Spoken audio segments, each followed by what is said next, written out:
Hello students. पिछले video में हम लोग आईज के बारे में बात कर रहे थे।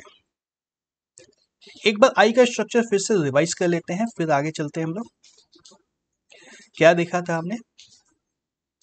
आई बॉल गोल गोल होता है, कुछ इस तरीके का, लगभग स्फेयर के जैसा होता है।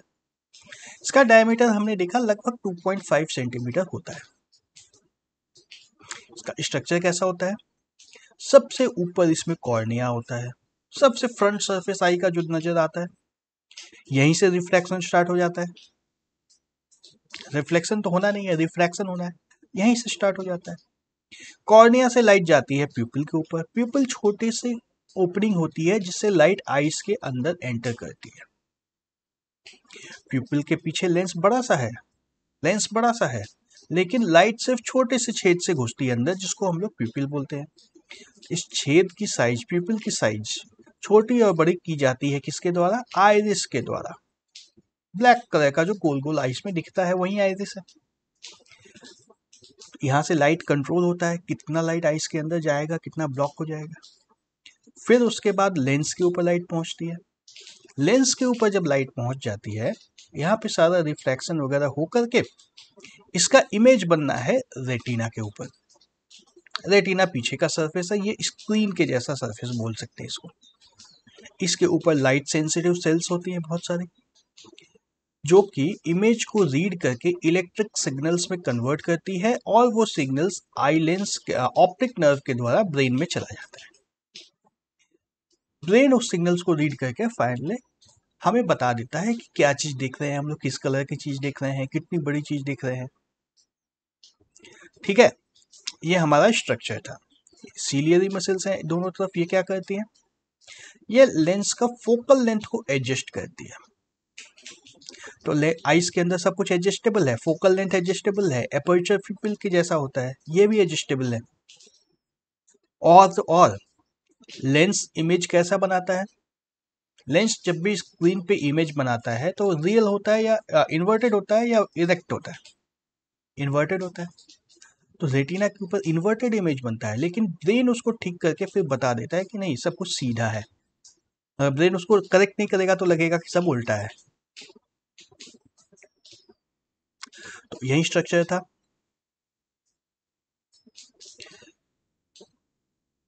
Light enters the eye through a thin membrane called the cornea.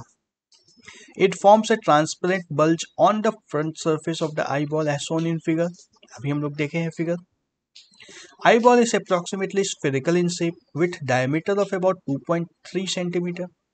Most of the refraction of light entering the eyes occur at the outer surface of cornea. वहीं से स्टार्ट हो जाता है refraction. Crystalline lenses merely provide the fine adjustment for focal length required to focus objects at different distances on the retina. Object चाहे कितनी भी दूर हो, चाहे कहीं भी हो, उसका इमेज बनना है रेटिना के ऊपर। स्क्रीन की पोजीशन फिक्स्ड है, उसी के ऊपर इमेज बनना है। ये फोकल लेंथ को एडजस्ट करके किया जाता है। ये फोकल लेंथ लेंस का एडजस्टेबल होता है। We find a structure called iris behind the cornea. Iris is a dark muscular diaphragm that controls the size of pupil. Pupil की size control करने से क्या होता है? Pupil regulates and controls the amount of light entering the eye. Eye के अंदर कितनी light जाने हैं इसको कंट्रोल कर देता है। Eyes form an inverted and real image of the object on the retina. Retina is a delicate membrane having enormous numbers of light sensitive cells. Light sensitive cells get activated upon illumination and generate electric signals. Signals are sent to the brain via the optic nerves. Brain interprets the signal and finally processes the information so that we perceive the objects as they are. इस लंबे चौड़े process के बाद हम लोग किसी भी चीज को देख पाते हैं। तो ये आई का स्ट्रक्चर तो कंप्लीट हुआ। स्ट्रक्चर अब समझ में आ रहा है। डैमेज और मैल फंक्शन भी तो होता है आई में। आई में कुछ भी डैमेज भी हो सकता है। जैसे बॉडी के किसी भी पार्ट में डैमेज हो सकता है, वैसे आइस में भी डैमेज हो सकता है। एंड डैमेज क्या हो सकता है? Could lead to significant loss of visual functioning. दिखना कम हो सकता है। धुंधला दिखने लगेगा, नहीं दिखने लगेगा, हो सकता है कॉपी नहीं पढ़ पाएंगे, बुक में लिखे हुए अक्षर नहीं पढ़ पाएंगे। ये सब कुछ हो सकता है यदि आई में कोई डैमेज पहुंचे या कोई पार्ट आई का फंक्शन ठीक से ना करे तो। फॉर एग्जाम्पल कैसे कैसे प्रॉब्लम आ सकते हैं? If any of the structures involve in transmission of light like the cornea, the प्यूपिल, eye lens, aqueous humour. Aqueous humour का क्या काम था? हमने कोई डिस्कशन नहीं किया था अभी। एक्वस ह्यूमर का क्या काम था? एक्वस ह्यूमर मीडियम था जिसके अंदर से लाइट ट्रेवल करके लेंस तक पहुंचेगी। लेंस से स्क्रीन तक के बीच का मीडियम है ना एक्वस ह्यूमर, तो इसमें अब दो चीज एडजस्ट हो जा रही है। तो लेंस से निकलने के बाद जो मीडियम मिल रहा है उसका रिफ्रैक्टिव इंडेक्स, रिफ्रैक्शन कितना होना है, ये वहां पे एडजस्ट हो जाएगा। होगा ना? देखो फिर से आओ, एक बार इस इमेज के ऊपर फिर से आओ। ये एक्वस ह्यूमर, अच्छा इधर है, ये एक्वस ह्यूमर इधर है, विट्रस ह्यूमर पीछे। तो लेंस जो हमारा है, लेंस के एक तरफ मीडियम क्या है? एक्वस ह्यूमर, और दूसरी तरफ मीडियम क्या है? Vitreous humour. तो लेंस का रिफ्रैक्टिव इंडेक्स, रिफ्रैक्टिव इंडेक्स हम लोग निकाले थे। रिफ्रैक्टिव इंडेक्स कैसे निकालते थे? Ratio of speed of light in the medium here and the ratio of speed of light in this medium, and फिर एक मीडियम यहाँ पे चेंज हो रहा है, हर जगह मीडियम चेंज हो रहा है। तो रिफ्रैक्शन कितना होगा, कितने एंगल पे घूमेगा? Snell's law, sine I by sine R, सब कुछ याद आ रहा है? लिंक कर पा रहे हो सबसे? तो रिफ्रैक्शन कितना होगा इसको कंट्रोल करता है। दूसरी चीज, अगर इसमें कुछ भी प्रॉब्लम आता है और लाइट ठीक से पहुंच नहीं पाती है ना, एक तो मीडियम यहाँ पे चेंज हो गया सडनली, तो रिफ्रैक्शन का एंगल क्या होगा ये सब डिसाइड हो जाता है, इस तरफ भी और इस तरफ भी। उसके बाद इस मीडियम में अगर लाइट को ट्रैवल करने में कोई प्रॉब्लम हो जाती है तब भी तो इमेज नहीं बन पाएगी। तो विट्रस ह्यूमर और एक्वस ह्यूमर, एक्वस ह्यूमर बाहर में है और विट्रस ह्यूमर बाहर में अंदर में है, दोनों ही बहुत इंपॉर्टेंट है।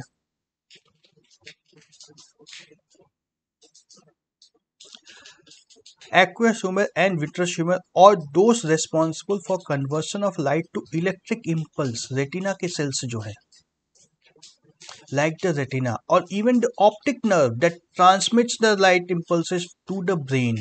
Optic nerve में भी कुछ भी डैमेज हो सकता है। इन सब में से किसी को भी कुछ भी डैमेज अगर होता है तो विजन लॉस, कंप्लीट लॉस हो या पार्शियल लॉस हो, दिखना कुछ कम हो सकता है स्पेक्टिकल लगा के ठीक हो जाए, हो सकता है कुछ और इलाज से ठीक हो जाए। इन सब में कहीं भी कुछ भी प्रॉब्लम आएगी तो दिखने में प्रॉब्लम हो सकती है। You might have experienced that you are not able to see objects clearly. अच्छा, जब हम लोग अचानक से रूम से निकल के बाहर पहुंचते हैं,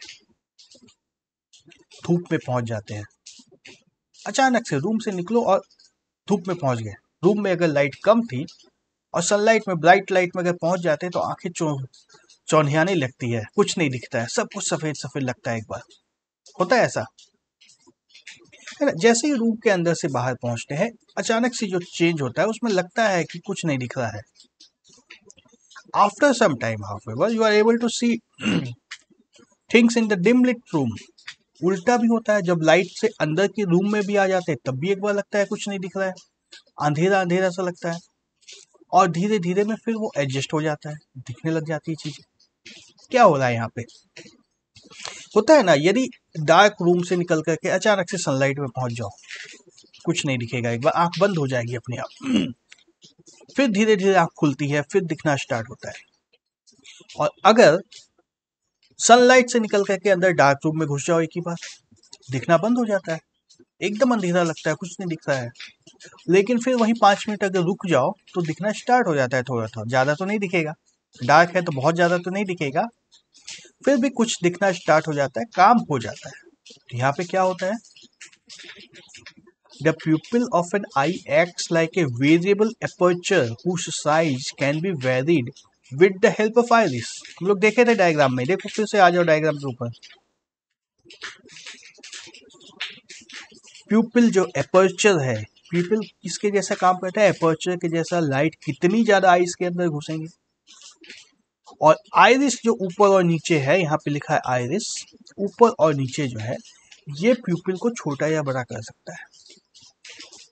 इसको जब छोटा कर देगा ये तो लाइट कम घुसेगी, जब इसको बड़ा कर देगा आयरिस तो लाइट ज़्यादा एंटर करेगी। अब समझ में आ रहा है क्या हो रहा होगा जो हमने सिचुएशन डिस्कस किया उसमें। बहुत देर से अगर एक डार्क रूम में बैठे हो तो वहां पे आयरिस प्यूपिल को बड़ा कर देगा, आयरिस थोड़ा सा पीछे हट जाएगा, प्यूपिल बड़ा हो गया, ज्यादा लाइट आइस के अंदर जा सकती है, ज्यादा लाइट आइस के अंदर जाएगी, आइस तो वही है लेकिन लाइट ज्यादा एंटर करने लग गई। अब और सब कुछ दिख रहा था, फिर अचानक से बाहर चले गए, अचानक से बाहर चले गए और ये प्यूपिल तो बड़ा ही है अभी तक, प्यूपिल की साइज अभी बहुत बड़ी है और बाहर सनलाइट भी बहुत ज्यादा है तो आंखों में बहुत ज्यादा लाइट आ गई, दिखना बंद हो गया। धीरे धीरे आइरिस आगे बढ़ के प्यूपिल को छोटा कर देगा, जब ये छोटा कर देगा तब लाइट अंदर जाने कम हो जाएगी और फिर से दिखना स्टार्ट हो जाएगा। और जब अंदर धूप में है हम लोग, प्यूपिल बहुत छोटा सा छेद रहता है जनरली, प्यूपिल बहुत छोटा सा है और उसमें सब कुछ हमें दिख रहा है। फिर सडनली जब डार्क रूम के अंदर घुस जाते हैं तो उतने से होल से लाइट आइस के अंदर बहुत कम जा पाती है और उतनी सी लाइट में आइस देख नहीं पाते हैं। फिर से क्या होगा, प्यूपिल बड़ा होगा, आइरिस पीछे हटेंगे, आइरिस पीछे हटेंगे, प्यूपिल बड़ा होगा, लाइट ज्यादा घुसने लग जाएगी आइस में और फिर से दिखना स्टार्ट हो जाएगा। ये सारा मैजिक आइस के अंदर ऑटोमेटिकली हो जाता है। इस प्रोसेस में थोड़ा सा समय लगता है, इसलिए कुछ देर तक लगता है हमें अंधेरे में या डार्क लाइट में, दोनों ही जगह हमें लगता है कि कुछ नहीं दिख रहा है, दोनों साइड से ऐसा होता है। When the light is bright, iris contracts the pupil to allow less light to enter the eye. However, in dim light, iris expands to allow the more light to enter the eye. Thus, pupil opens completely through the relaxation of eye. And eyes को relax किया जाता। तो एक चीज क्या control हो रहा है इसमें अब हमारे पास, एपर्चर, कितनी लाइट आइस के अंदर जाएगी इसको कंट्रोल किया जा रहा है। कंट्रोल हो रहा है ना, कितनी लाइट आइस के अंदर घुस रही है, कितनी नहीं घुस रही है। दूसरा एक क्या होता है, पावर ऑफ एकोमोडेशन। क्या होता है ये होता है लेंस का फोकल लेंथ को कंट्रोल करना। Eye is composed of fibrous jelly-like material. Its curvature can be modified to some extent by the ciliary muscles. Diagram में देखे थे हम लोग, ciliary muscles लेंस के फोकल लेंथ को थोड़ा बहुत एडजस्ट कर सकती है। The change in curvature of eye lens can thus change the focal length. Curvature से फोकल लेंथ चेंज हो जाएगा, पता ही हमें। सेंटर ऑफ कर्वेचर जैसे जैसे बदलता है फोकल लेंथ वैसे वैसे बदलता रहता है। Focal length is half of the centre radius of centre of curvature. तो रेडियस कर्वेचर चेंज हुआ, फोकल लेंथ चेंज हुआ। When the muscles are relaxed, lens becomes thin. Thus, the focal length increases. This enables us to see distinct objects clearly. Infinity की चीजें को देखने के लिए focal length कितना होना चाहिए? इन्फिनिटी की चीजें का फोकस इमेज जो बनता है वो फोकस के ऊपर बनता है ना। When the object is at infinity, lens forms the image at the focus. तो फोकस सिलियरी मसल्स रेटिना के ऊपर आ जाएगा, फोकस रेटिना के ऊपर आ जाता है।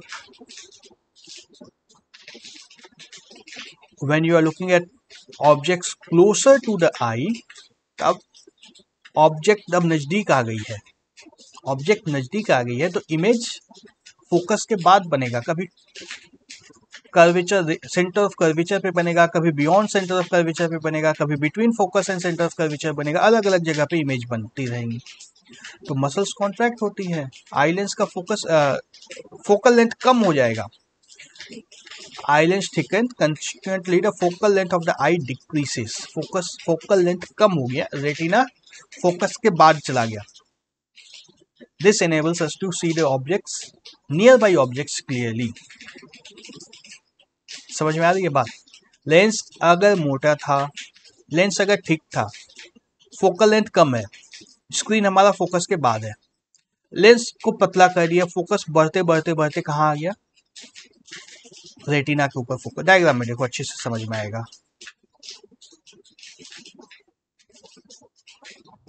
ये लेंस यदि थिक है तो फोकल लेंथ कम है, फोकस कहीं यहीं पे आ जाएगा, लेंस के पास में ही हो गया, इमेज बन रहा है फोकस के बहुत दूर।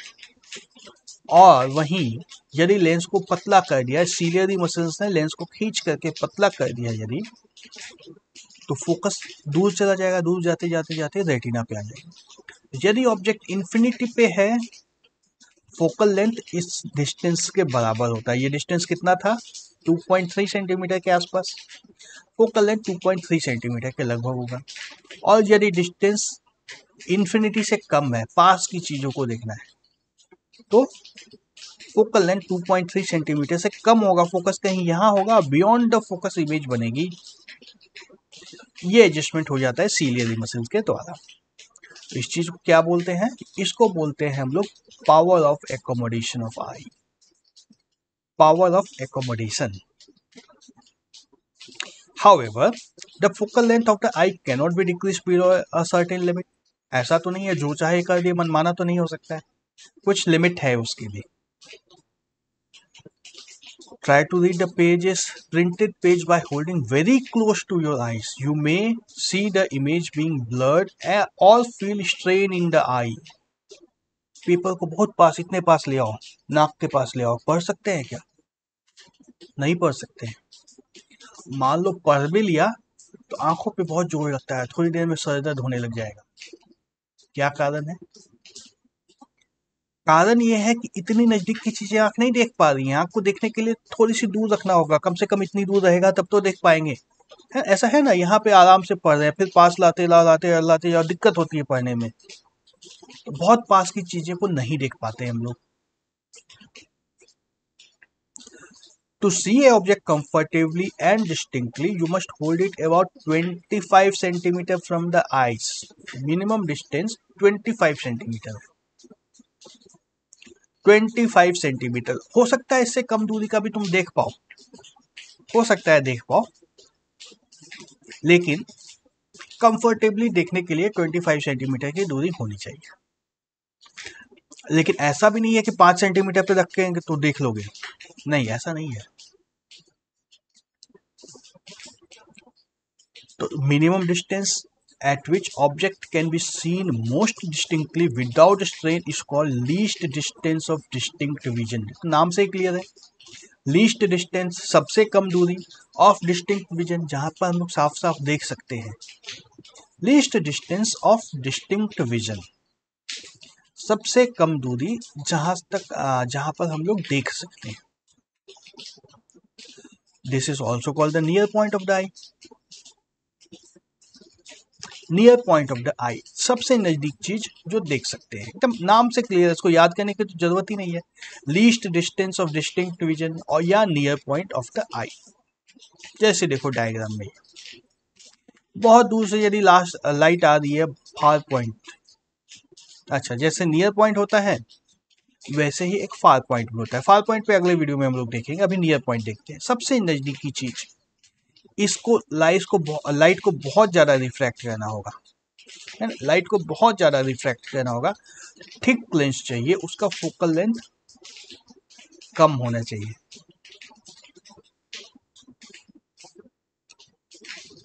ठीक है, ये सीलियरी मसल्स इस काम को कर देती है, लेंस को थिक कर देती है। तो यहां तक के ऑब्जेक्ट्स को हम लोग देख पाते। इससे यदि नजदीक और पहुंच गए, इससे नजदीक अगर कोई चीज आंखों के पास आ जाती है तो नहीं दिखता है, वो फिर बिल्कुल नहीं दिखता है। और सेम चीज फार पॉइंट के लिए भी होता है, बहुत दूर से कुछ भी आ रही है लाइट से तो उसके लिए लेंस को थोड़ा रिलैक्स होना पड़ता है, रिलैक्स होने के बाद रेटिना के ऊपर वो इमेज बना देता है, रेटिना पे इमेज बन गया तो दिख जाएगा। तो ये सारा काम करना किसका काम है, सीलियरी मसल्स का काम, सीलियरी मसल्स। ठीक है, ओके, इस वीडियो को यहीं पे स्टॉप करते हैं, अगले वीडियो में हम लोग far point of the eye को डिस्कस करेंगे। Okay, bye bye.